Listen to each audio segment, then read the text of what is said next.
Coming up next, learn about Disney history with Matterhorn Matt on Historyland.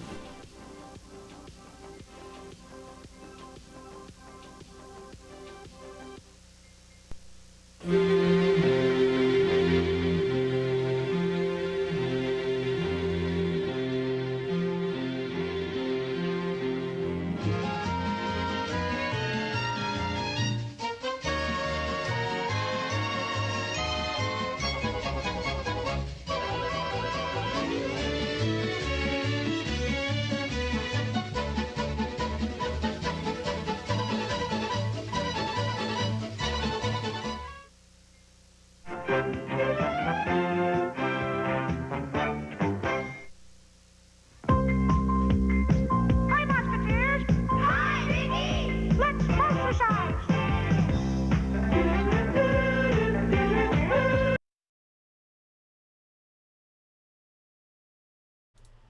Wow, hello everybody. Welcome to Matterhorn Mondays. My camera, I haven't turned it on just yet, in case you're wondering where my face is.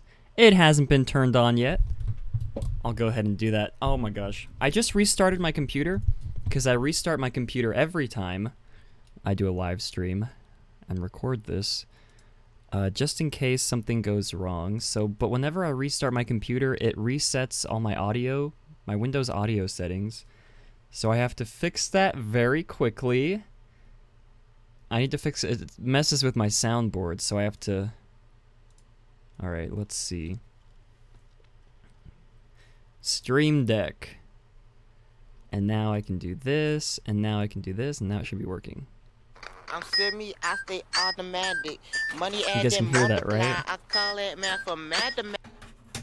I'm assuming you guys could hear that based on Alex's reaction. So... Okay. No, I just always have that face whenever you're talking. Oh, okay. Bruh. Okay, it's working. All right. Camera is on. It should be starting. Can you see my face yet? Can you see my face yet? Why can't you see my face? That's awkward. Where is my face? Why can't you see it? You can see this side. Hello. But you can't see this one. That's interesting. Okay, well anyways, I guess we'll stick with this one for the time being. Okay. Oh, yeah, the battery just died. That's why. I forgot to charge my cameras overnight, or my camera batteries overnight, everybody. So, yeah. It's one of those days, but let's just go ahead and get started with today's stream. Let me turn off my fan if I can reach it. I can't reach it. I gotta scoot back in my chair to get to it. And now it is very hot in here without it on. Okay. I feel like this light is messed up. It should be more like this. That's much better. Now you can almost clearly see my face. Maybe if I turn this one on too. Oh, wow. Fancy. We got some nice studio production, you guys. Yeah, I'll use the side webcam until my other battery's charged up a good amount. I'll swap it out during the sponsor break, probably. But I guess we can go ahead and get started on today's stream. It's going to be a great one today. Hopefully you guys think so, but let's just go ahead and get this party rockers in the house tonight.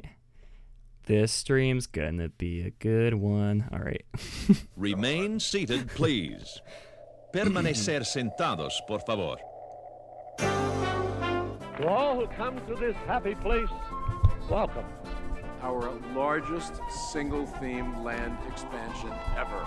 Now we want you to share with us our latest and greatest dream. Matterhorn Matt presents Matterhorn Mondays.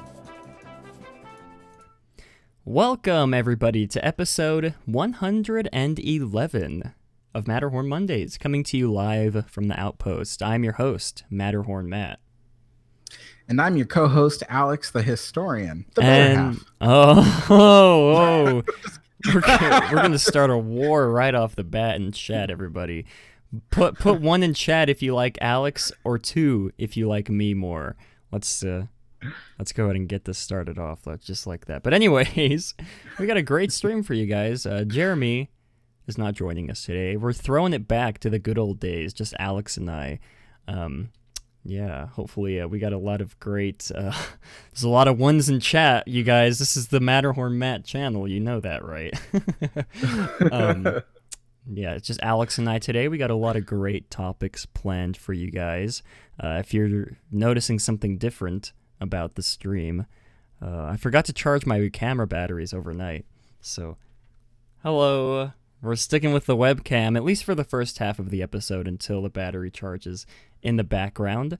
Yeah, we got a, like I said, great stream planned. You guys know the drill. Links to all the Discords, all the Twitters, Patreons will be in the description below. And if you'd like to be wished a happy birthday live on the stream, this podcast, you guys, we wish the happy birthday to everybody who submits their name using the link in the description below.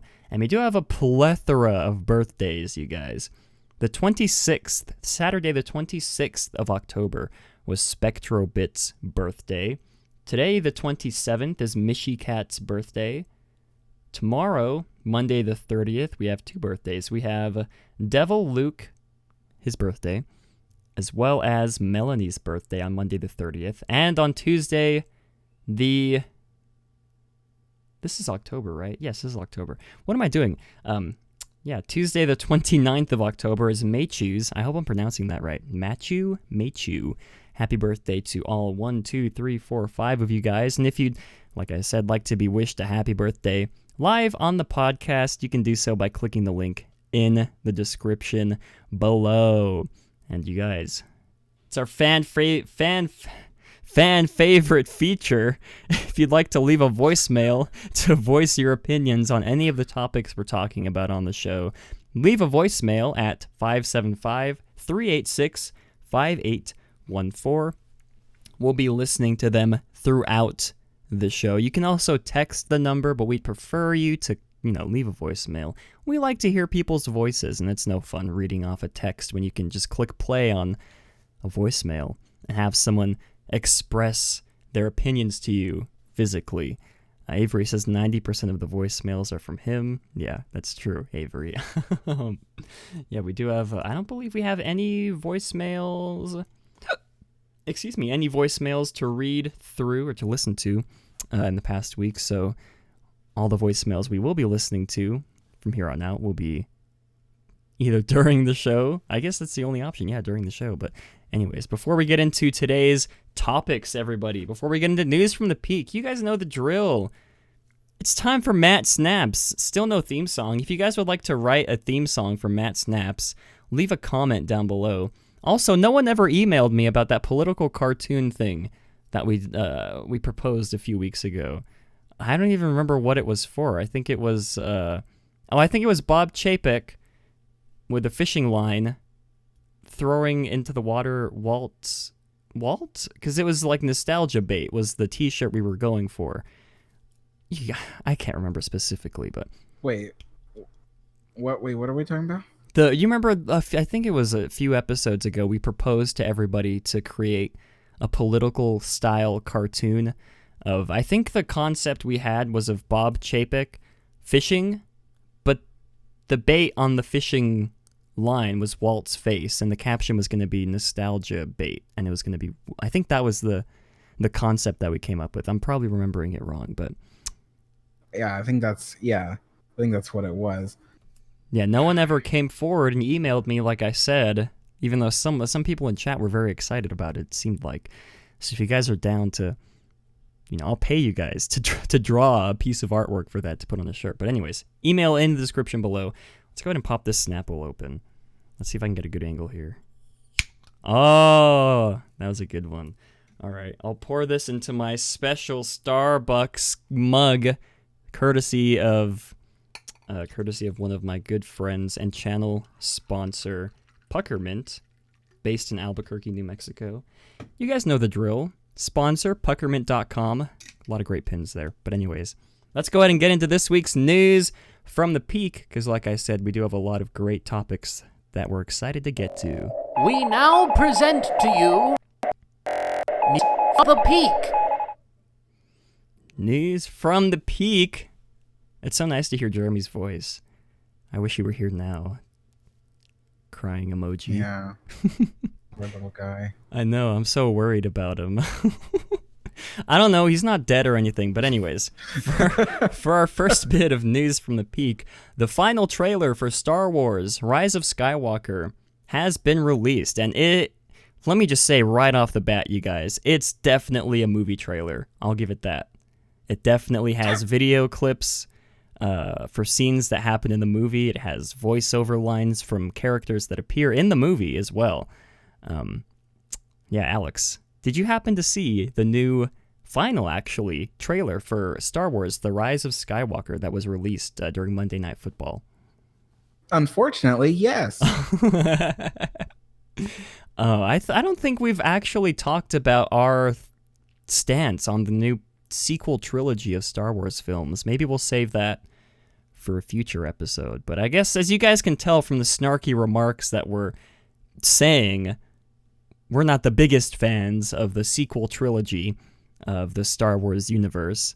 You know, it's like I said, it's definitely a movie trailer. I'm sure all of you diehard Star Wars fans out there loved it. Didn't really do much for me, to be honest. Alex, did the trailer happen to convey any sort of emotions to you? I guess my question is, did the trailer make you want to see the movie? No, if anything, it was kind of like a movie repellent. Interesting. Well, that's our official stance, you guys, on the new Star Wars The Rise of Skywalker trailer. Yeah, leave your thoughts down in the description below. I guess one thing to point out, something interesting to note, at least to me, I'm a big movie cinematographer kind of person. Something interesting to note is that in this trailer specifically, if no one told me that J.J. Abrams was directing this movie and then showed me this trailer and asked me, what director is directing this movie? I'd be able to tell that it's J.J. Abrams right away. If you guys pay attention to a lot of his films, there's a certain way that J.J. directs his shots and color corrects the scenes that is extremely prevalent. If you compare this trailer to the trailer for The Last Jedi, there's a real stark contrast in the color correction, the way the shots are filmed, I guess the iconography as well. Not necessarily a bad thing to knock Mr. Abrams for. I'm just, pointing out as someone who notices this kind of stuff. I really miss when movies didn't use filters so heavily. Mm-hmm. Like filters were used for like a few shots in the movie, when they really needed it. But now filters are just like every scene in every movie is always filtered. It just bothers me so much. Yeah, Sorry. it's it's interesting. I do agree somewhat with Alex. But anyways, leave your thoughts down below. Your thoughts on the Rise of Skywalker trailer. They coin it as the final trailer, but there's going to be TV spots, so it's not technically the final trailer, but not enough Palpatine, says Nate. Guys, Palpatine's not really in the movie. It's just a misdirect. Luke Skywalker is actually the villain of the movie. He pulls off his mask and is revealed to be Jar Jar Binks. You guys didn't read the leaks? Jar Jar is the main villain of the movie, not Palpatine, but this one may be Redbox rental, said Kenton Morrison. My gosh. Anyways, for our second bit of news from the peak, this is exciting to me at least. For those fans of the HBO series Chernobyl, the creator is tackling the new Pirates of the Caribbean franchise. As you guys know, links to all the articles we're referring to will be in the description below. Like I said, this is great news for me. I mean, I'll preface this by saying I wish they would just let this franchise die. They had a couple good movies. The last few were just not as good. I just wish they'd leave it and then move on to something else. It kind of bothers me that they're sticking with this franchise so hard, but the creator of Chernobyl. If you guys have not seen the HBO show Chernobyl, I fully endorse this show. I recommend it 100%. I think I mentioned it briefly a few episodes ago. It's on HBO. It's on HBO's streaming service, but I believe you can get like a 7-day free trial of the HBO. I think it's HBO Max or something like that. Get the free trial, watch the episodes in the allotted time of the free trial, cancel the free trial, because you, of course, don't want to pay for, HBO Max or whatever it's called, unless they have good shows that you like. I'd highly recommend watching the series. A bit not safe for work, though. Alex, did you happen to see the Chernobyl series on HBO? No, I don't have HBO. Interesting. Well, yeah. I mean, I'm about to have Disney Plus, and I'm like, now I have like a lot of video subscriptions. I'm just like, or streaming subscriptions. I mean, but I don't know if I can do it. Yeah. Well, I mean, like I said, you can just buy or enlist in the free trial, watch it, and then cancel the free trial. That's what I did. There's no way I'm paying for HBO Max just to watch one show. You guys know the drill. I'm a big fan of this decision, although, like I said, I just wish they'd let this franchise die where it should have died a few movies ago. But anyways, for our final bit of news from the peak. It's not really news per se, but Dave, do you guys know Fresh Baked, right? You guys know who Fresh Baked is. I'm assuming you do.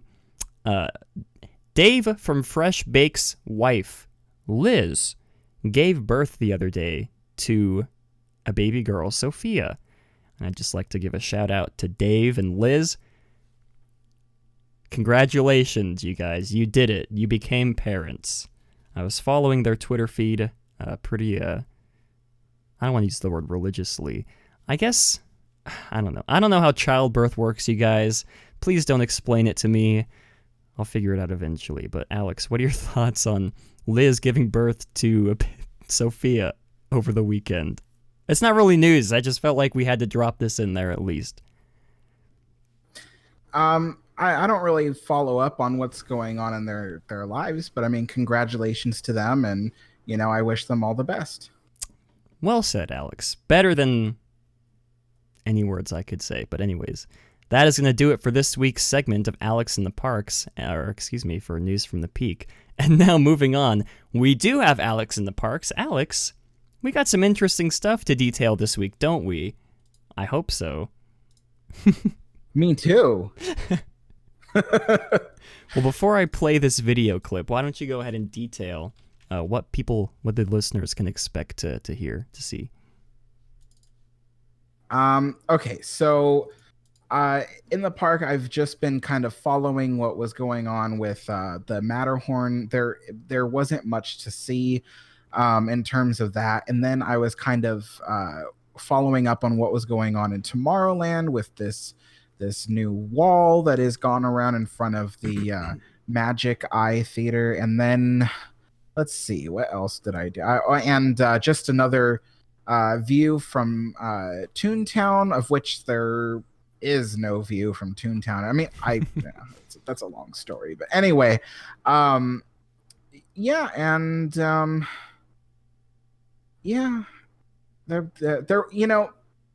unfortunately, I wasn't able to get any good views over the walls or any kind of construction equipment. It's just been the same thing from ground level every day. So, yeah. Okay. Well, we are going to be detailing some of the Matterhorn, I guess, discussion later on as a main topic in the episode. So stay tuned for that. But for now, let's go ahead and get into this week's segment of Alex in the Parks. Oh, wait. One more thing. Yes.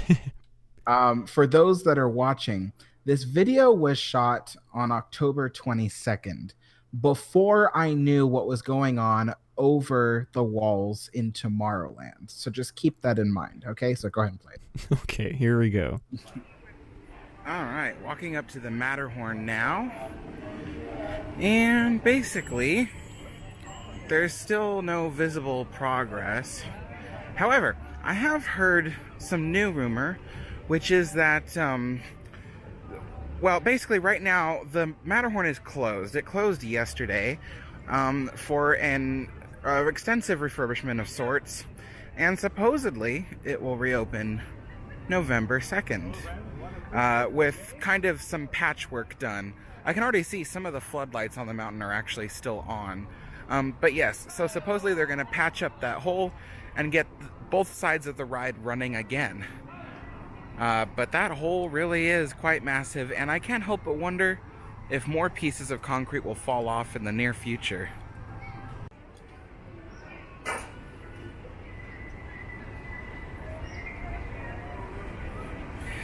Well, the progress on the castle's snow work has been going along nicely.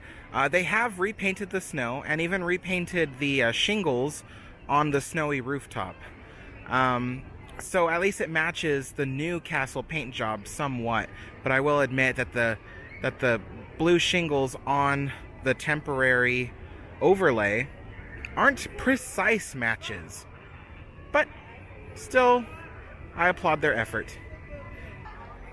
Still no visible progress on construction happening in that little open area there, but I'm excited to see what they come up with in the future.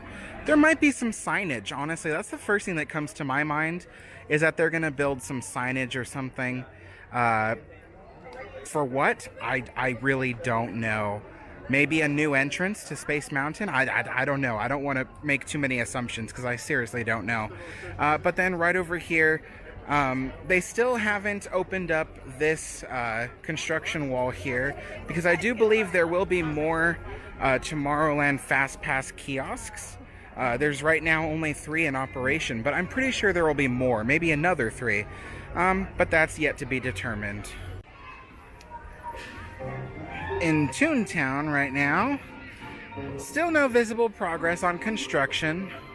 Once again, for those of you who don't know, the hills behind Toontown were removed to make way for the new Mickey and Minnie's Runaway Railway, which the entrance pretty sure will be at what is currently Toontown City Hall. Well, the It's a Small World toy shop has returned from exterior refurbishment, and it's got a nice fresh color scheme, fresh paint and everything. It's a Small World is being worked on, as you can tell by the eerie silence out here, actually. And yeah, so I'm actually glad, because it was starting to look a little roughed up. But yeah, so basically the whole It's a Small World area has been under refurbishment, except for the main facade of the ride, which I think really needs a new coating of paint. But other than that, the rest of the buildings around the area, like the light towers and the snack stands, things like that, those are undergoing repaints, which they really did need. They were starting to look a little gross. But anyway, and then of course the It's a Small World waterways, the exterior waterways are getting a new coating of paint. I think they get that like twice a year. Yeah, one before summer and then one before winter. So yeah, that's what's going on for Small World. Okay, well, some people pointed out in the chat, I forgot to play the Alex in the Parks jingle. So you know what that means. Alex in the Parks. I will kill you myself. Bruh. Yeah. Okay, well, Alex in the Parks is over, but yeah. Thank you guys for pointing out my mistake. I forgot to play it, completely slipped my mind, and then you guys brought it to my attention, so... But anyways... I know where you live, Matt. Oh my gosh. Guys, if there's no stream next week, you know what happened. Alex murdered me, but anyways... Before we get into our main topics, there is something very interesting that I'd like to show to everybody here. This is courtesy of Jeremy. Jeremy, I don't know if you guys know who Jeremy is. He's a writer for the show, writer for the channel. Would he be technically, is there another word for co-host? I'm the host, you're the co-host, but if we have another third, they're the, is it a co, it's not a co-host. That sounds really dumb. I don't know. Okay, well, Jeremy's been on the show a few times. I don't know how he found it, but he stumbled upon this video. If you guys don't... Let's backtrack. Backdoor Disney. You guys know who Backdoor Disney is, right? Of course you do. He's the person who stole a bunch of props from the Haunted Mansion, who allegedly stole Buzzy and his clothes and sold them for around $8,000, I believe. Jeremy uncovered this video from the Orange County, I believe the Orange County Sheriff's Office, Sheriff Department. I don't necessarily know all the details behind this video. All I know is that the police asked him in, interview him, maybe ask him a few questions about the theft of Buzzy, I believe, and of the few other things as well. I'm not a real technical person when it comes to law enforcement. I don't know like all the technical terms and things, but I'd like to show you guys this video because this is one of the greatest videos I've ever seen in my entire life. Now, it starts up here. He comes in, he sits on his phone for a bit. I'm going to skip to the good part where, I mean, I don't think we'll get copyright flagged for this, so I'm just going to go ahead and play this in its entirety here, starting from about, what's that, like 4 minutes?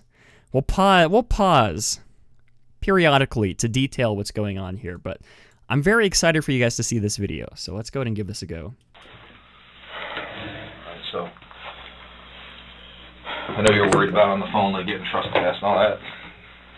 Not doing it. No one from Disney's here. You asked me something else. Oh, well, you're not detained. You're not arrested. You're free to leave. You understand that? Yeah. Okay. I want to make sure that we're on the same page. You got Kent coming in a minute. Have you heard anything new since we last spoke? I mean, the few people who I know who might would have. Okay. This is Kent III. What's going on? I'm good. Anybody who I think might have heard anything, who collects things or whatever. I mean, no one even believed me that he actually was like gone. Really? Yeah. Okay. Okay, yeah. So we'll pause it here. They're questioning him about the missing Buzzy animatronic. Now, if you guys don't know who or what Buzzy is, it was kind of a phenomenon a few months ago. The Wonders of Life Pavilion had an animatronic named Buzzy who went missing. Now you're wondering, how the heck does a whole animatronic go missing? That's sort of the question everybody's trying to figure out. And Mr. I guess we can say his full name because it's on his, what Backdoor Disney, but it's on his arrest, detain record, whatever. Mr. Patrick over here was called in for questioning about the missing Buzzy animatronic. And was it a year ago that Buzzy got stolen? Anyways, I'll finish playing the video here. People were telling me you guys were lying to me, and I was like, so. No idea where he went. No idea. Wish I could help. Wish I could help. It's kind of ironic. And you zoom in, I want to see like the cables are literally just. God damn. Yeah. So Imagineering would not do that. I believe this picture they're showing him here. There is a picture circulating around of where Buzzy was sort of kept up in his little perch during the show. There's a picture of like the hydraulic cables being cut, like sawed off almost, I believe. I don't have the picture on hand, but that's the picture they're showing him here. I'm sure you could find it online somewhere, but literally just cut. Yeah. Hold on, zoom out a little bit. Hold on. Can you zoom out? Yeah. That's crazy. Yeah. So it's really gone. Because you work there. You know that they wouldn't remove it like that. No. So what kind of tools does it take to do that? That's a big bundle of cable. Or you just cut through each one? I don't know what kind of wire that is. Is that like hydraulic cables? Yeah, there was a bunch of hydraulic fluid on the ground, so some of it was, but I think there's electrical also. I don't know. I'm assuming, well, I don't know. I have seen him cut cables with that before, but usually the hydraulic fluid is drained on the ground. Oh no, this was like all over the auditorium, like it was still under pressure. So that's how we know it wasn't. Well, plus Disney doesn't have it. You know, they would know if they removed it. Yeah, obviously. Like I said, no one even people I left last time. People were like, I was like telling like my friends, I'm like, yeah, this thing got stolen, and I had someone tell me like, no, he didn't. That thing's still sitting in there. Like actually, I was trying to convince someone like to go in there and look, but like they're like, why am I going in there? Yeah, probably can't now. Yeah, they're all over that place. I wouldn't figure so. Okay, so you don't know where he is. You don't know where his clothes are. Mm-hmm. Okay, all right. Do you have a cell phone? I do. What kind of phone do you have? iPhone. Your phone ever been stolen, for example? No. Why do you ask? Well, I'm trying to figure out if anyone would have taken your phone and used it anywhere. Why do you think this? I'm asking. Okay. So you don't loan your phone out to anybody else. Okay. So, because here's why. So we're going to talk. Alright. So you want to maybe, let's clear this up now? What about it? Okay. We're going to pause it there. Alex, you watched this along with me and Jeremy when he posted this in our little Discord chat here. What are your thoughts coming up until this point when the cops pull him in? He thinks he's in for questions, just to, a brief sit down to help the cops to see if he has any information on what would have happened to Buzzy. And then they whip out these pictures that apparently he posted these pictures online of some of the, I believe these are, you can't make out what the pictures are on the screen. They might be floating around on the internet somewhere. I could not find them when I was looking for them, but I believe these are pictures of Buzzy's clothes that he had in his car, took a picture of on his cell phone, and then presumably posted them online. Alex, what are your thoughts coming up until this point when the cops whip out these pictures and then the look on his face is just completely dumbfounded? I think basically the first thing that went through my head when I saw this was like, oh, they got him. Yeah. Because I was like, I was suspicious when they called him in because it was supposedly just for questioning, and just to see like if he knew anybody that could have stolen it. But I've always felt like since he was first accused a long time ago, I always felt that he was guilty. Yeah. I don't know why. I just felt like he was. And so seeing this and seeing them, have these pictures from on his phone, I'm like, okay, they wouldn't be looking through his phone and then present him with evidence from his phone if they didn't already know that he was the guy they were looking for. Yeah, exactly. Now we're going to continue this video because it gets really good, you guys. Towards the end, you guys are going to be amazed by what you see. So let's go ahead and continue this on. What do you mean, what about it? What is that? It's like a jacket. It's giant words. What jacket is that? Cranium Command. Okay. Can you put your phone on the table for me? Yeah, just put it over here. Don't mess with it. Just put it down. Okay. So, are these pictures on that phone? Nope. Were they taken with that phone? Nope. Okay. So, how long have you owned that phone? Maybe... No, put it down. I don't want you touching it. So how long have you had that phone? And that particular one, maybe 2 months. The other one got broken. The other one got broken. Were these taken with the broken phone? Nope. Okay. That's your car. Is it really, though? Yeah. How do you know? There's a lot of BMWs out there. Okay. There's a lot of BMWs out there. So those pictures are on the internet right now, and they're attached to your phone number. You didn't send those pictures out? Nope. Okay. When did you get that phone? That's probably like 2 months ago. You're guessing, or you know? I mean, I can probably go back on my Verizon account and figure it out.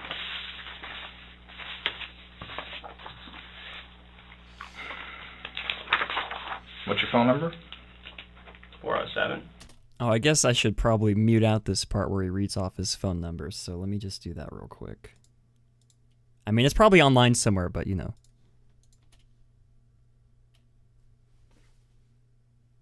Where's your old phone? At my house somewhere. It's broken. What kind of phone was that? I think it was like an iPhone 7, 8. What color was it? Red. Screen's like destroyed. And you didn't fix the screen, you just got a whole new phone? Nope.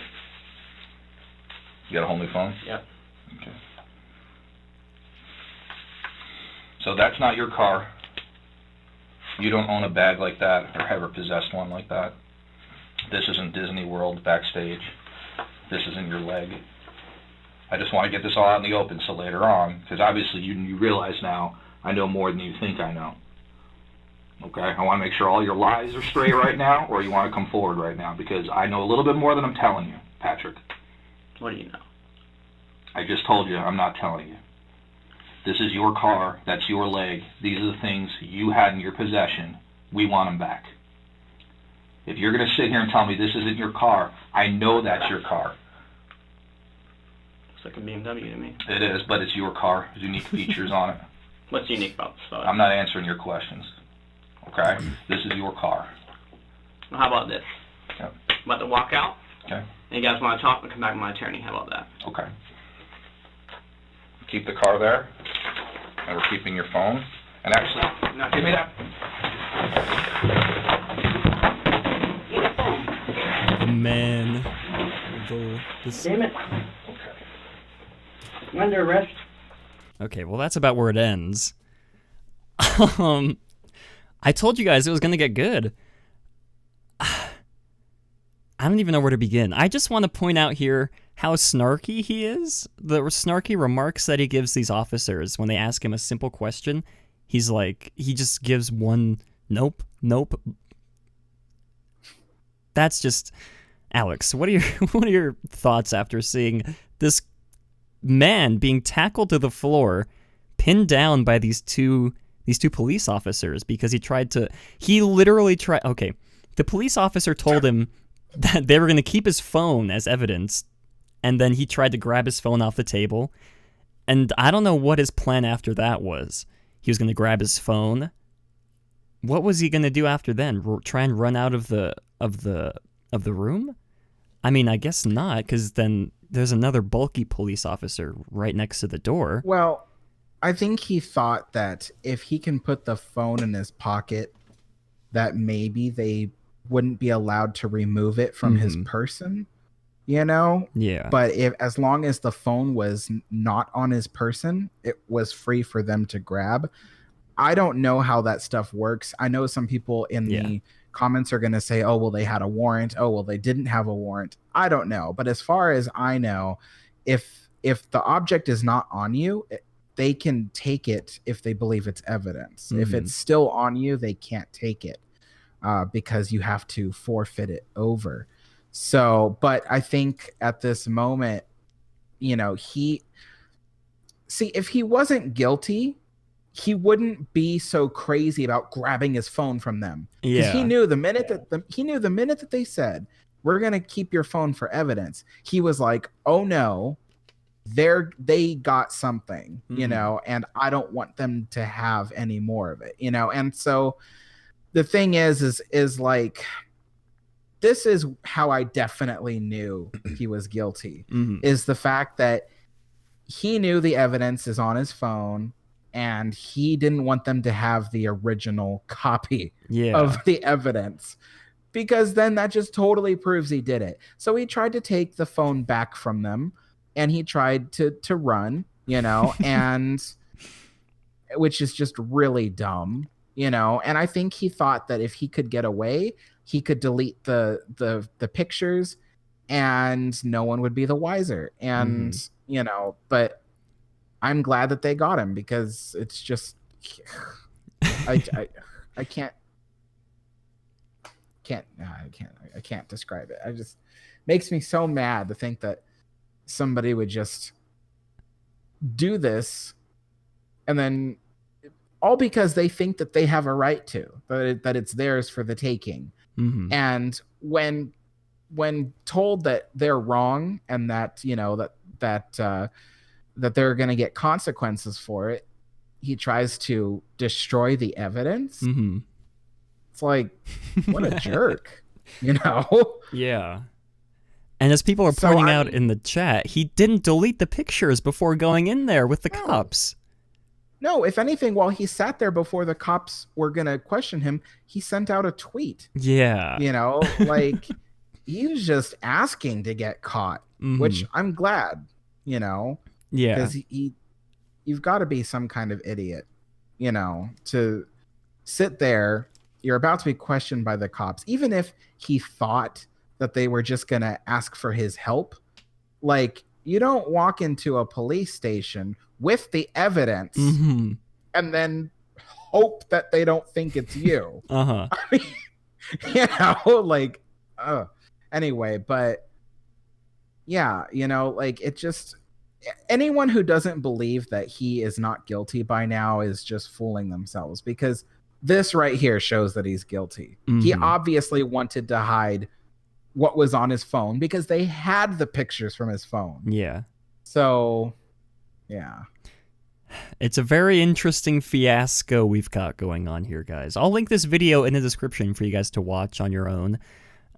Big shout out to Jeremy for digging up this video from, I believe, I don't even remember what YouTube channel this came from, but I don't think he stole Buzzy per se, but yeah, that's just my thoughts on that. I don't think he stole the animatronic, but of course, he stole the jacket from Buzzy. I believe a hat as well. There's other pictures online from news site. I'm curious. Yes. Why do you think he didn't steal the animatronic? I mean, I don't know. It's tough. I mean, I'm sure.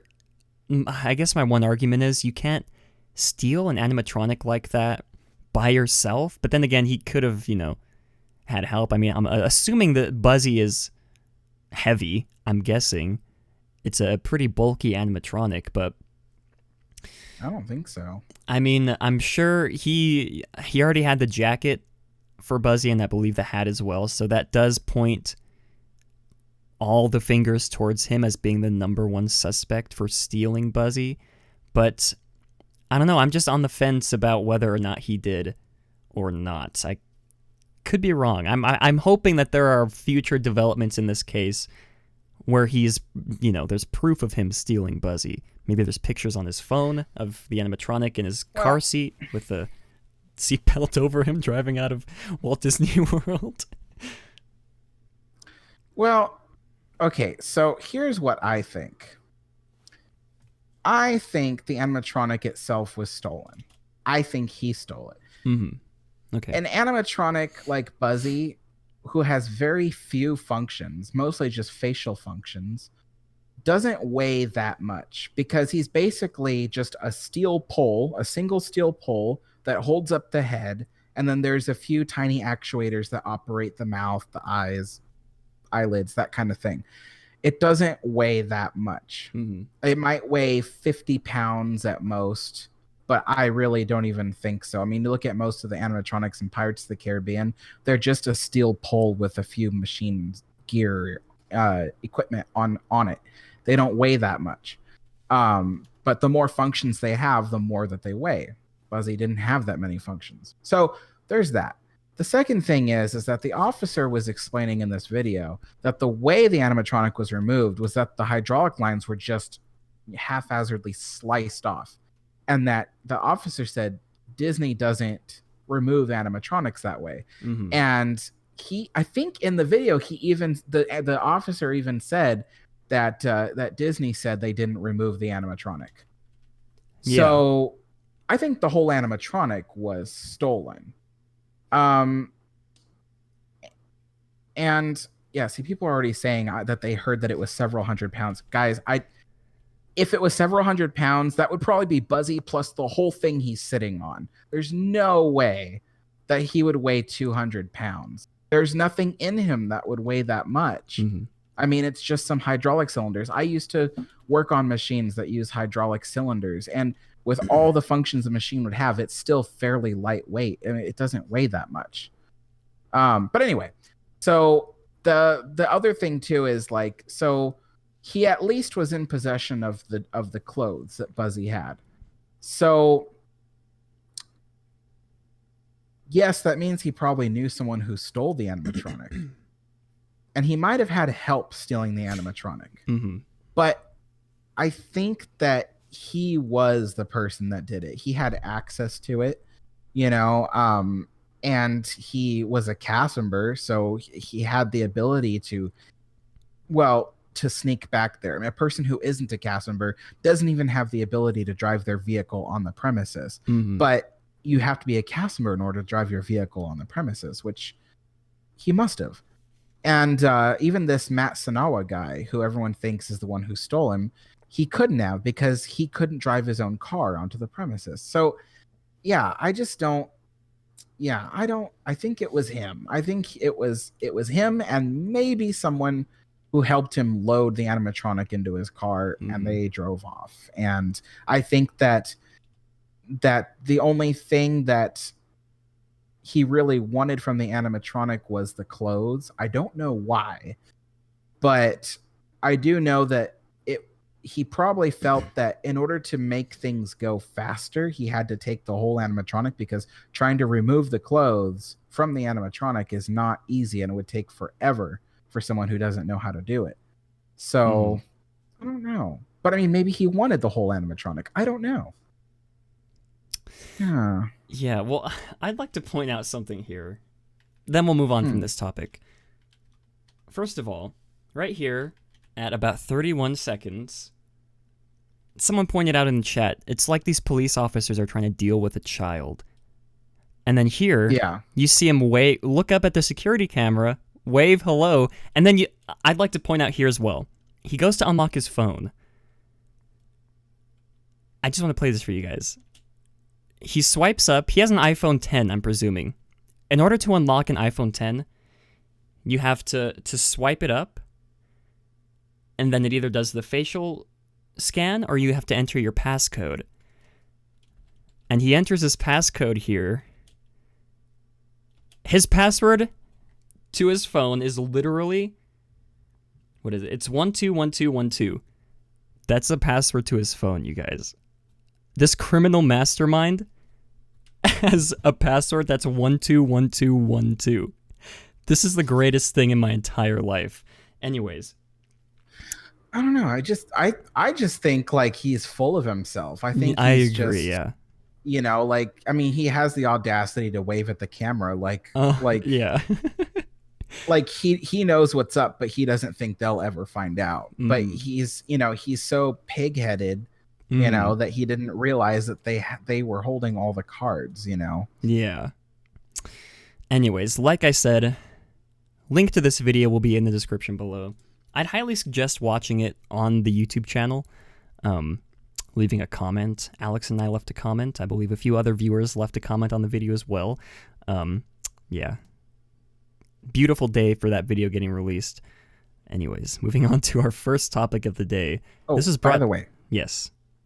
You never let me finish the part of the Alex in the parks. Did I not? You don't even remember, do you? No, because I was going to tell people what was behind the wall in Tomorrowland. Oh, yes. Okay, so let's continue that then. So I sent you a picture, or no, I sent you a video, which you're supposed to took a screenshot of. I was supposed to, yes. Showing... You never did you? I was supposed to, yes, I was supposed to. My goodness. Well, I'll just make this quick then. So, according to Fresh Baked, and their video, you can see what was behind the wall is actually an emergency stairway that is actually going behind that wall in Tomorrowland, over by Space Mountain. So, all this time, I was wondering why they took apart part of that wall, and I was like, what is going on? Like, what are they building here? Is it a sign? Is it whatever? And then yesterday I found out it was a stairway. So I thought that was interesting because I mean, it's kind of a weird place to put a stairway, but when you have a structure that old, everywhere is a weird place to install something new. So anyway, yes, now we can continue.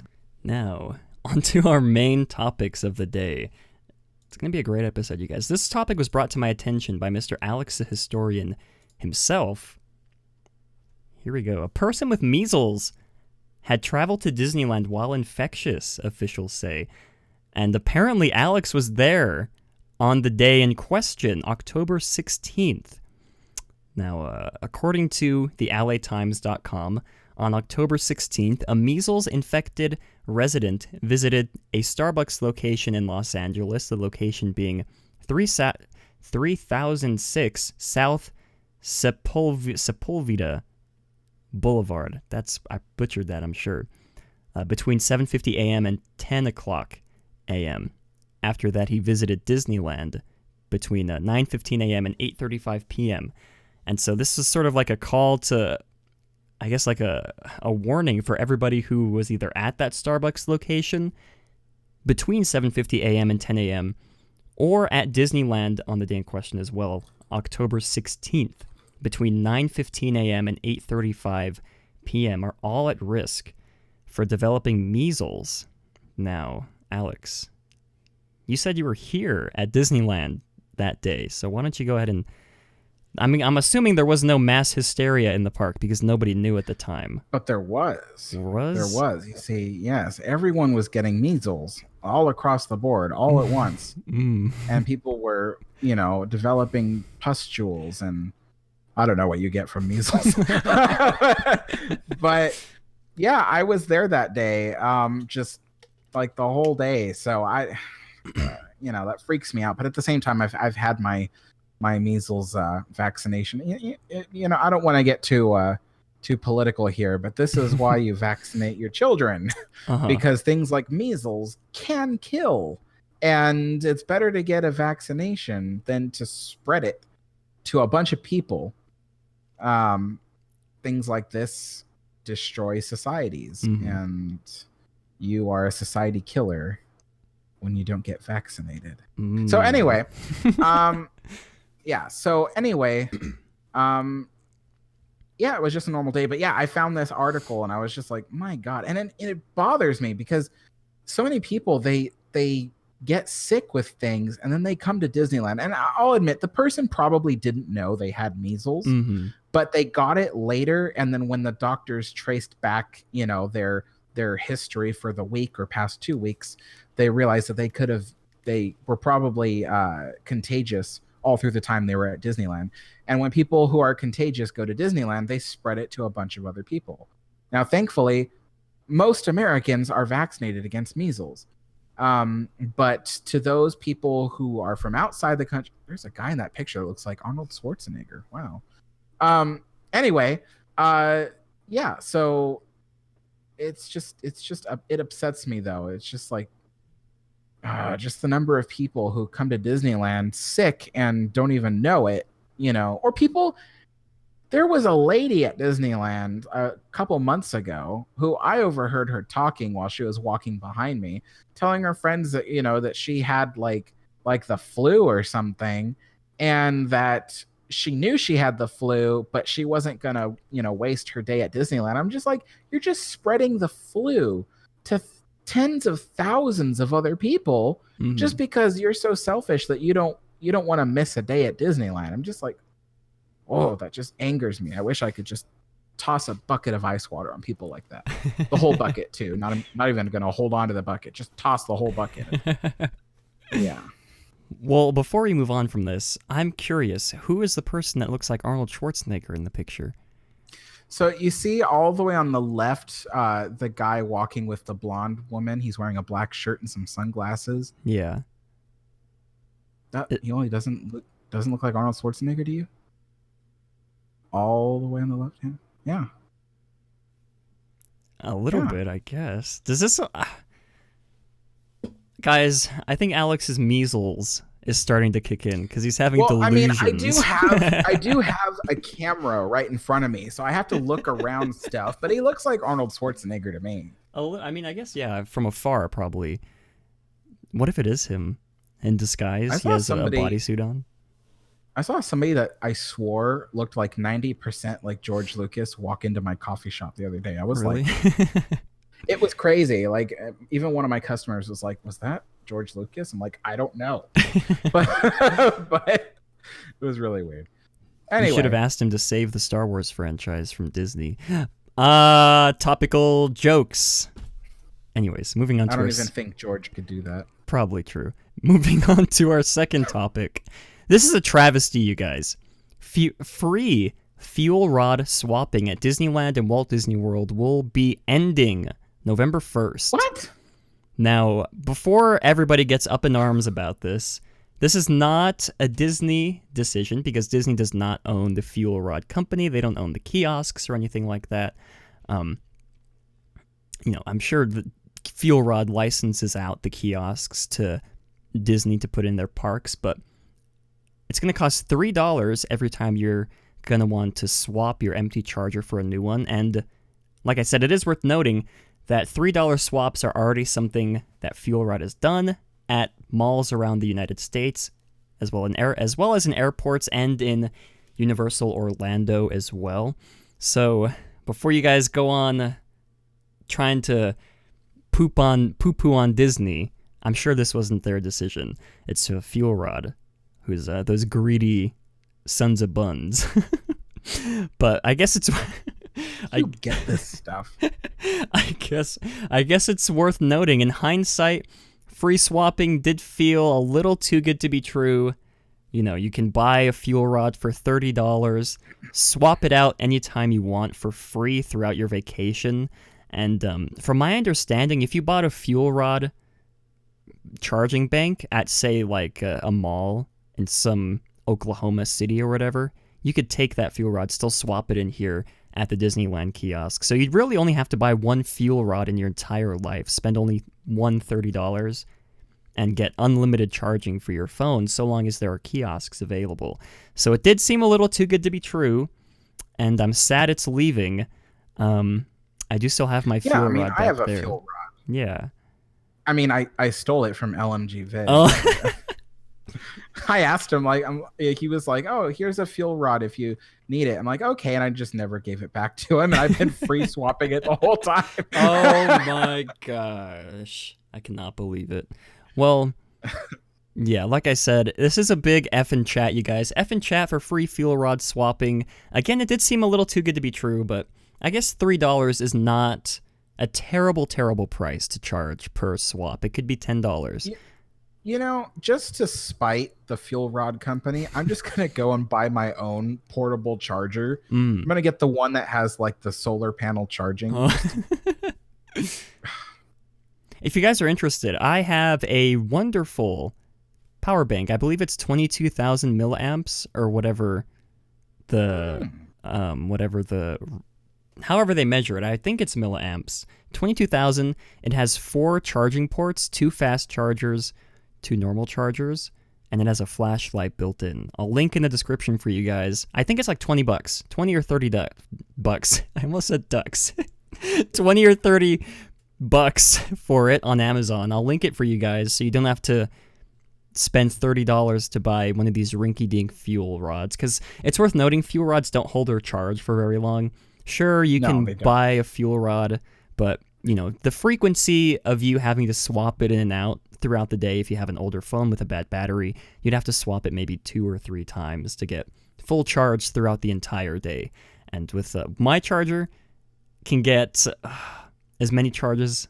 I'll link it in the description for you guys. It's a great charger. Not sponsored, by the way, but if you guys are interested. Alex, what are your... I guess we already sort of covered your thoughts, but what are your thoughts on fuel rods charging $3 every time you have to swap for a fresh one? Well, just so you know, someone in chat, Connor, just said, fuel rod made a statement that the host, Disneyland, picks the pricing. Really? So while fuel rod is now requiring that they charge for every swap, Disney is the one that is charging $3. Someone else said that they think Universal is going to be charging $1 per swap. Okay, well that's You just think about that. Well, if that's true, again, $3 isn't so bad. It's, I mean, like a cup of coffee, I guess, per swap. Again, I mean, if you charge it, if you swap it out a lot of times throughout the day, the amount's going to add up. Disneyland up to 2 times a week. I might swap it maybe once per day. That's $6 a week. $6 a week times 4 weeks in a month is $24. $24 times 12 months. And I can't do that much math. But he tried. I tried. I reached my limit right there. I need a pencil and paper for this. Let's move on. Steve asked how heavy my charger is. It's not light. I'm trying to find it on Amazon. It's not a light charger by any means, but it's not too heavy. It should be here in my history. Oh, here it is. It is 20,000 milliamp hours. It doesn't have a weight to it, though. Oh, it's currently unavailable. You can't buy it anymore. Oh, I was one of the lucky ones. Well, yeah, I'll find a similar one down in the description, or a link. Or I'll find one actually, because I already know one that someone bought and I really loved it, and it's got solar panel charging as well, and it's got all the features that you mentioned: 22 milliamp hours and flashlight, everything. You know, it transforms into a transformer. You know, battles the evil and stuff. So yeah, all that stuff. Well. Yeah, we'll find one that, you know, suits your guys' needs well. Put it in the description for you guys. Again, Big F in chat for free swaps. Again, I don't think $3 is too bad, but anyways, before we move on to our final topic of the day, let's go ahead and hear a word from the channel's sponsors, shall we?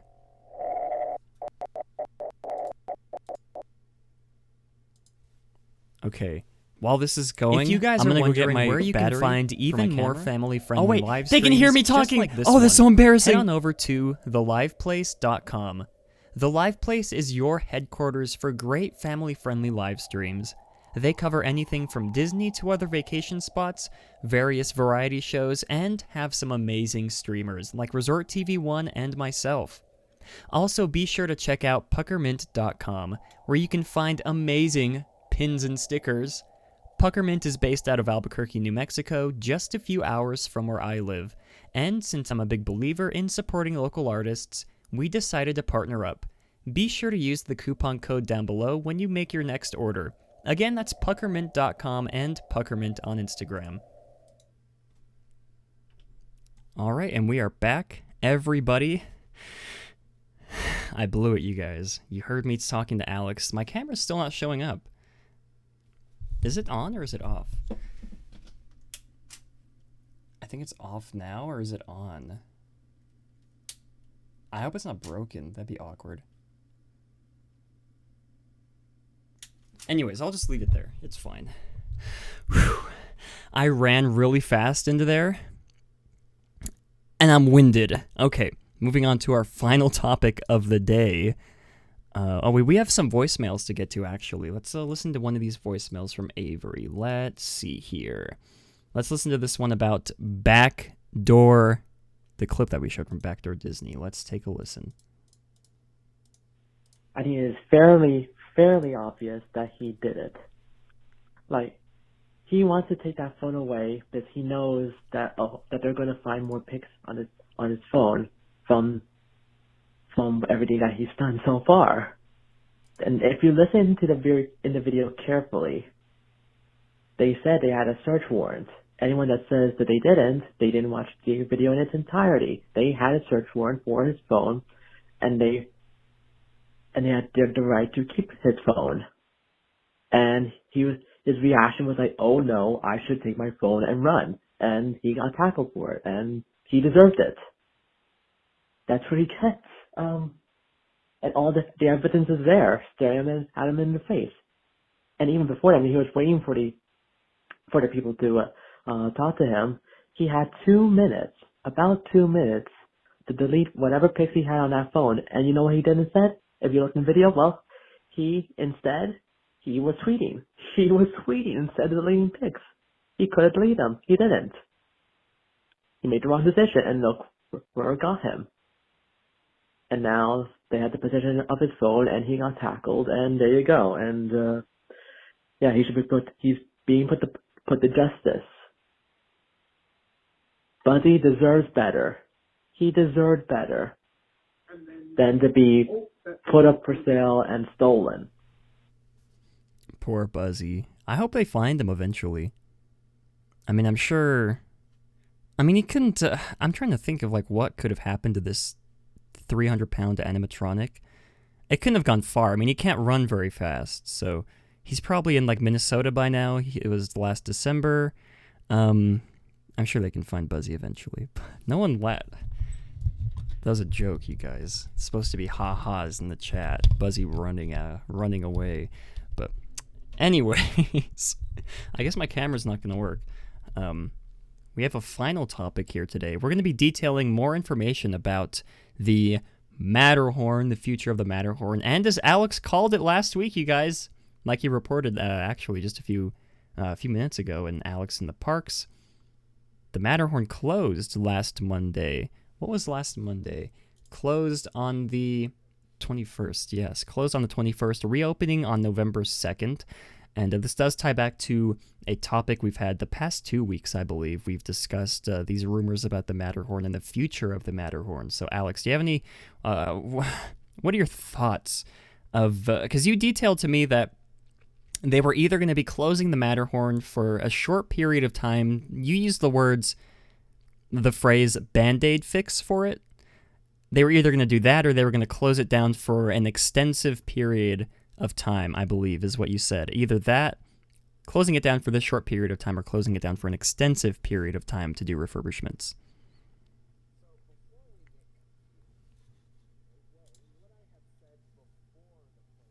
For the announcement of when the reopening was that they may close it down briefly for like a Band-Aid fix, which is just patch up the problem and hope it doesn't happen again somewhere else.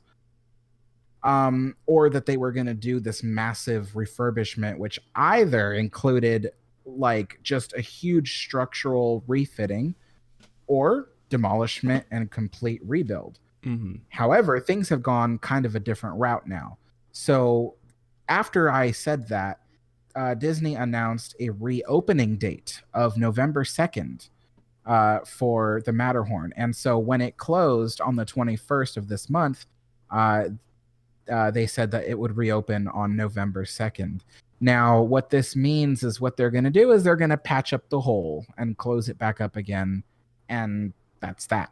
So the thing about this hole is that it was caused due to water damage from the waterfall, but also just plain age. I mean, the concrete is attached to the mountain structure by a framework of wooden beams. And the wooden beams are from there attached to the main steel of the structure that holds up the whole mountain. So the thing is that Disney doesn't use this method anymore. They create... They attach usually the concrete of a mountain directly to steel framework supports, which are attached to the main steel beams of a mountain. And the reason is because if you use wood to hold the concrete to the steel, then eventually the wood will rot out, either just by the weather or by other means such as fake waterfalls like on the Matterhorn. So the thing is that this could happen again somewhere else on the mountain. Well, yes, rebar is the framework that holds the steel mesh, and onto the steel mesh they put the concrete. But the rebar isn't what is directly attached to the steel beams. They use something else. Today they use smaller steel beams, but back then they used wood. So the rebar is just what keeps the shape of the rock. It doesn't actually hold the rock to the main structure. But anyway, that's off point. The point here is that the reason why this concrete piece fell off, and this is my speculation, is if you look at old pictures of the Matterhorn, this waterfall actually had, I think, like 3 separate open levels.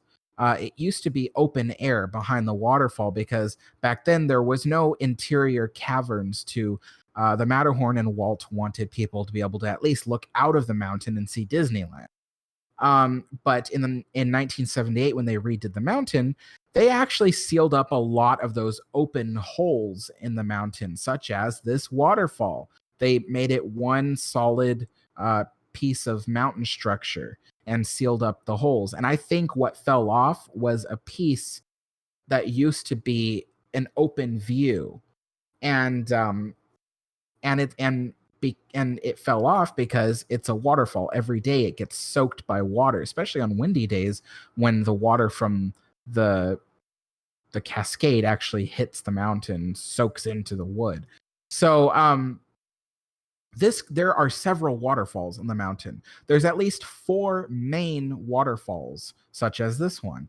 And so this could happen somewhere else on the mountain in the future.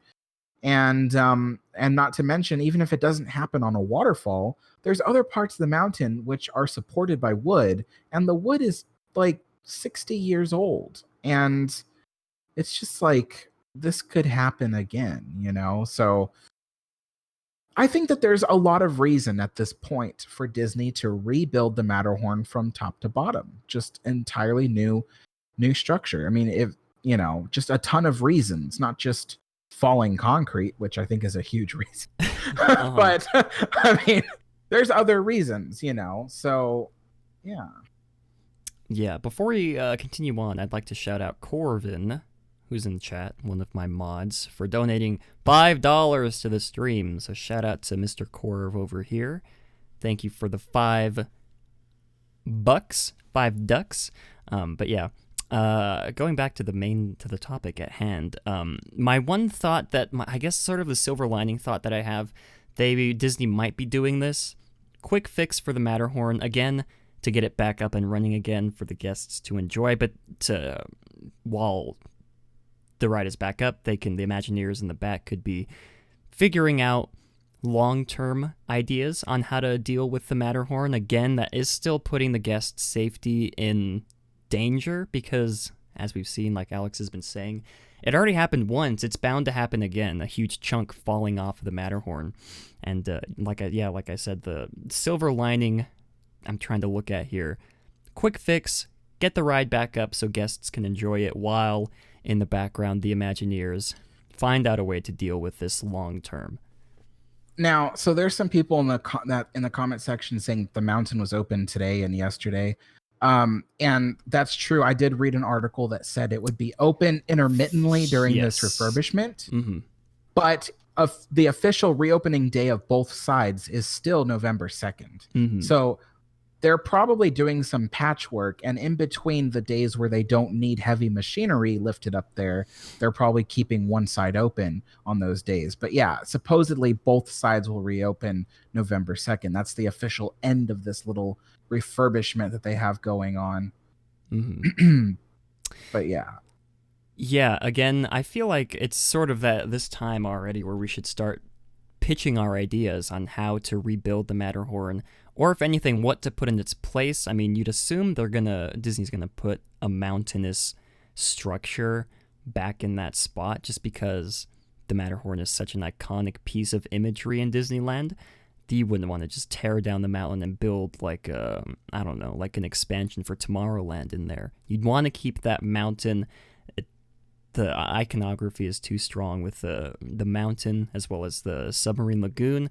It's just a very pretty area, I guess, of the park that I don't feel Disney would want to get rid of. So, yeah, I guess, like I said, leave your comments in the chat below on what you would like the Matterhorn to be replaced with, whether it be an identical version of the ride, exterior-wise identical with, smoothed out tracks, or if you want a different mountain, I don't know, or something completely different in its place, like someone pitched Elsa's Ice Palace just there instead of the mountain. That's an idea for sure. It's not a good one, but it's an idea nonetheless. Do you have any, Alex, do you have any other smaller details, I guess, as to what you believe the future of the Matterhorn could be, just based on what you've been hearing around? So I've discussed in the past that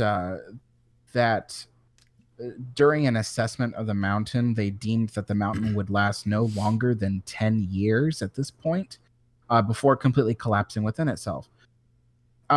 This actually makes sense to me. And the reason why is because this mountain is the first of its kind.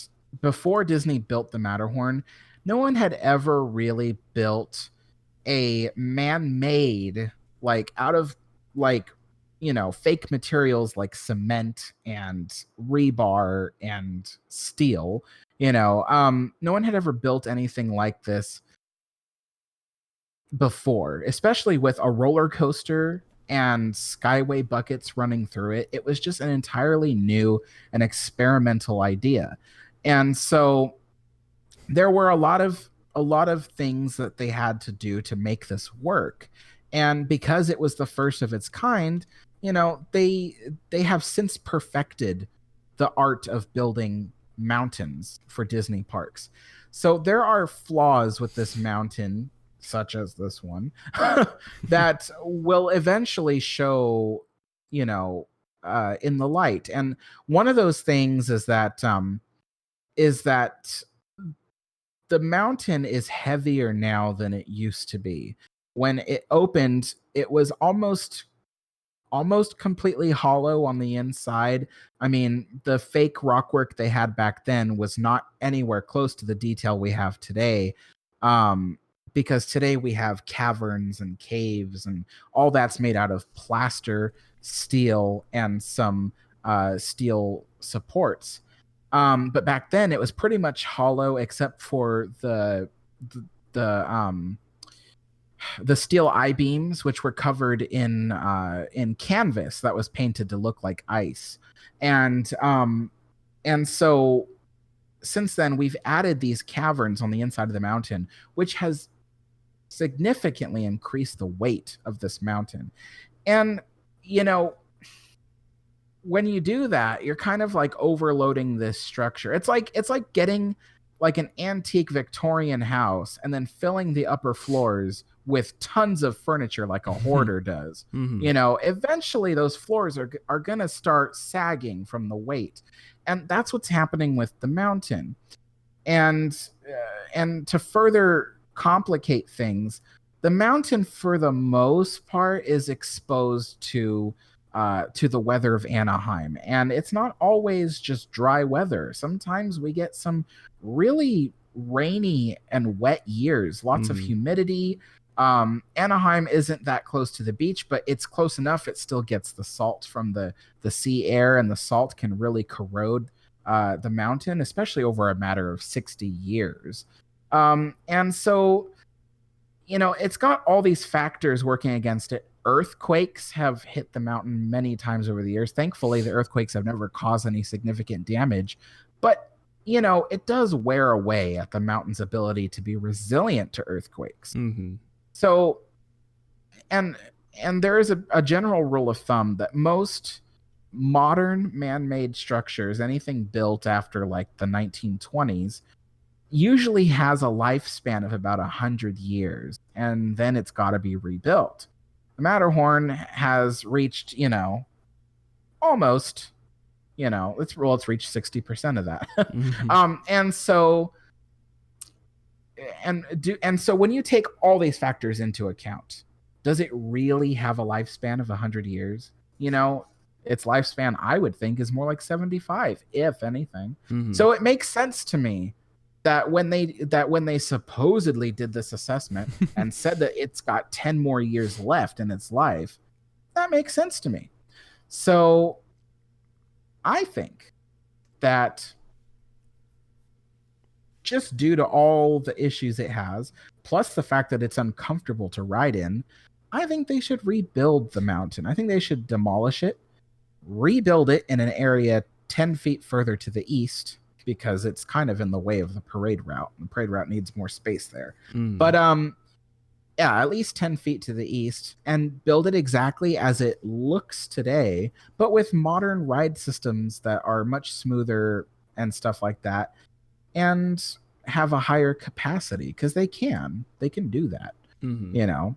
But yeah, at the moment they can't update the ride system on the mountain due to a really complicated issue I'd have to go into, and I don't know if you want me to do that. But yeah.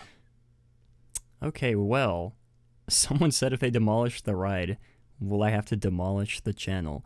We'll be the last remnant of the Matterhorn, you guys. The channel will be, if they demolish it and don't rebuild it. Think about that. Is remnant a word? Relic is what I meant to say. Remnant? I don't think that's a word. I don't know where... It's Sunday. I think Monday. you were thinking of remnant and relic at the same time. Yes, that's so what you it said was. remnant. Well, I'd like to hear what your guys' thoughts are on this sad topic, I guess. You could call it sad. We'll be bringing you guys up to speed in the future if there are any new developments once this reopens on November 2nd, when both lanes are open, if both lanes are open again. And if Alex ever hears any more insider spooky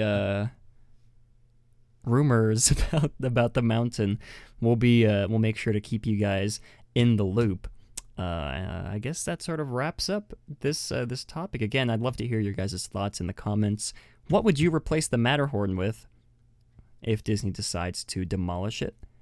Would you decide to rebuild it as a quote-unquote exact replica, the outside, you know, the facade being a replica? Would you prefer something else take its place? I'm assuming most people would, hopefully most people would pick to rebuild it identically. But before we end the show, I forgot, we keep forgetting to mention this at the top of the show. We are having our annual meetup, you guys, again, December the 6th at, what was it, 1 o'clock or 12 o'clock? At 1 p.m. At 1 p.m. At the Grand Californian Hotel and Spa. The lobby. There we go, yeah. Not in like a room or anything, but in the lobby of the hotel. We could have like rent our own room and have like a party. Dance party. Okay. Yeah, you guys, December 6th. And you can find the details of the meetup on my website, www.alexthehistorian.com. On the calendar page. You just look up December 6th and you'll find it there. Or just scroll down on the home page and you'll see a link to it. But anyway, yes. Mm-hmm. The plug of a lifetime, alexthehistorian.com. Yeah, link will be in the description for you guys to get more information on the meetup. I think we have like an age limit. I'm not sure if there's like an age limit. I mean, so you have to be 14 years or older if you are going to hang out alone with us. If anybody is under 14 years, they have to be accompanied by an adult. That's just a general Disneyland Resort rule. That's not even our rule. That's a Disneyland Resort rule. Okay. So, but if you are age 14 or up, then you're fine to be by yourself. If you are 13 and under, then you have to have an adult with you to join us. And well, technically, we're adults, right? So they could just... I should hope so. But Matt, I mean, are you really going to take responsibility for a child? Good point. Anyways, you guys know the drill. We did a meetup around the same time last year, first week of December, Monday, I believe. And we had a lovely turnout, as well as the June or July, I think, previous to that. We always have a lot of fun at these meetups. We're looking forward to hanging out with everybody who decides to join us that day. Like Alex said, we'll be starting at the Grand Californian. We'll be hanging out around there for, I don't know, an hour and a half. And then we're going to be, for those of the guests who can, we're going to be going into the parks, get on some rides, maybe see a few shows along the way, maybe steal some animatronics as well. I don't know. Might get interesting. Just kidding, Disney, if you're watching. That was a joke. But yeah, like we said, You're Friday. gonna get us kicked out even before we do it. Friday the 6th of December. Looking forward to having everybody there with us. And on that note, that's going to wrap up this week's episode of Matterhorn Mondays. Thank you all for joining us. We'd love to hear your thoughts on all of the topics we discussed today, whether it be the measles outbreak, well, I guess not outbreak, but the measles risk in Disneyland, whether it be the fuel rod fiasco or this horrifying Matterhorn nightmare come true. Leave your thoughts in the description below, as well as the Backdoor Disney clip. I'm excited to see what you guys have to say about that. Lovely video there. Link will be in the description for that, as well as all the articles we refer to. And I believe that is going to wrap up this week's episode. Alex, do you have any closing thoughts you'd like to address, or like to say to the listeners? I don't think so. Jeremy? I hope they have a good day. What about you, Jeremy? Do you have any thoughts you'd like to say to the audience? Me too. I hope they have a great big beautiful tomorrow as well. Anyways, for a second I was like, what? Anyways, thank you all for coming out to today's episode. And as always, have a great big beautiful tomorrow.